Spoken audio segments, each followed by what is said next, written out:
Peace lilies, also known as spathiphyllums, are one of the world's most popular houseplants. They're everywhere.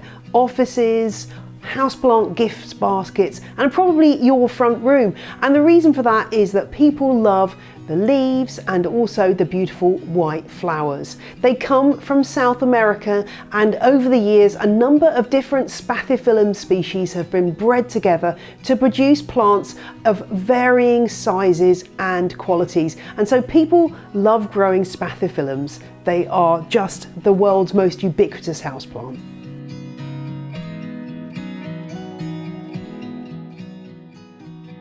In the wild, peace lilies grow in moist places, and they're an understory plant, so they're growing under other vegetation. So what does that mean for how we grow them in the home? It means that they're not going to want to sit with your cacti and succulents in the sunniest window. They need good light, but not loads of bright direct light from a south facing window. So don't put them in a dark corner where it's too dark to read. Do give them good light. An east facing window might be ideal. They also like decent humidity, so don't stick them in front of a hot radiator. Make sure that the air is relatively moist, so that might be your kitchen or your bathroom, and that way you can keep your peace lily really happy.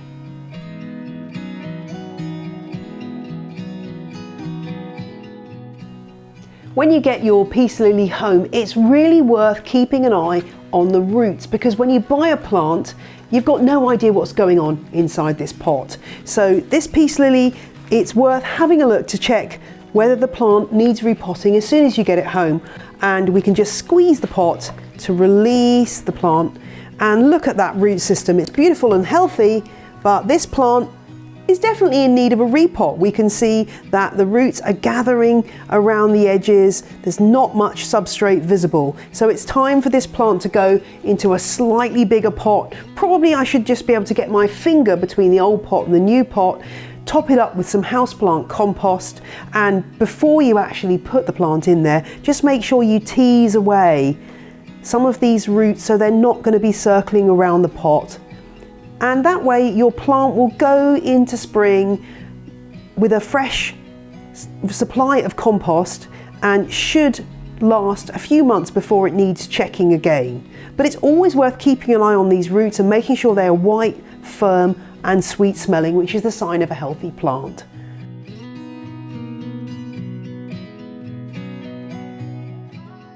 The key to keeping a peace lily happy is making sure that the soil stays evenly moist. That doesn't always happen though, and what you sometimes find is that you end up with a plant that has wilted.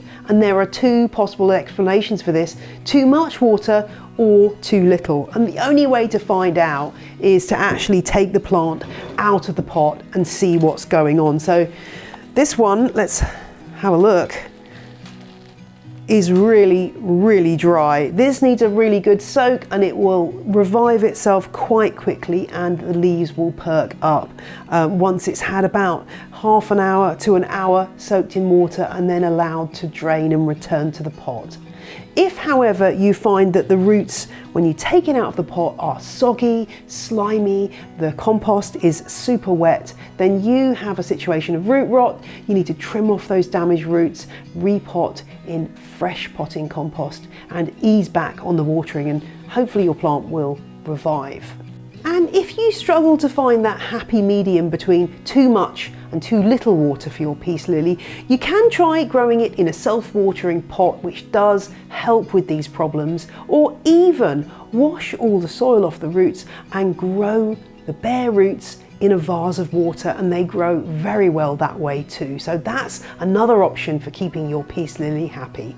The other thing that's really important is to make sure you're feeding your peace lily regularly, and you can use foliage houseplant feed. Follow the instructions on the label and make sure you're feeding whenever the plant is actively growing. And given this plant comes from tropical environments, that will probably be all year round. What you might find is that when you buy your peace lily, it's in flower, and after a period of weeks or months, those flowers will die back. You can snip them back at the base. Don't worry if your plant doesn't immediately start flowering again. These plants usually have bursts of flower through the year and they don't flower continuously, so the flowers will come back. Just make sure your plant is getting decent light and those flowers will return.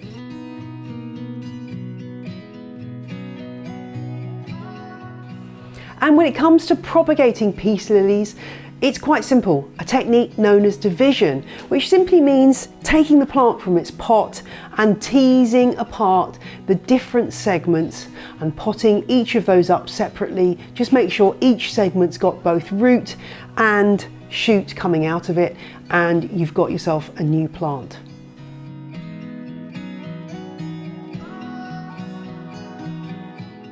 If you keep your peace lily happy in terms of light and moisture, hopefully you won't get too many problems, but there are a few things that can go wrong. Always worth checking your plant closely every few days, and in particular look at the backs of the leaves, because this is where the pest spider mite can hang out. You're looking for white grainy stuff on the backs of the leaves. A stressed peace lily can often succumb to red spider mites. These just need to be regularly removed with a damp cloth. You can also use horticultural soap spray, and you're going to have to keep treating that over a period of time. You can't just spray them once and expect the pest to go away. But usually a healthy plant will be able to get over those kind of pest problems. The other issue that you get with peace lilies is browning tips on the leaves. In wintertime, this is kind of unavoidable. These are tropical plants. They're used to moist, humid environments, and in our centrally heated homes, you often get this problem of dry tips to the leaves. The other thing that may be happening is peace lilies have a sensitivity to chlorine in our tap water. So if you can, water with rainwater, or you can buy a chlorine neutralizer that will make your tap water more palatable to peace lilies.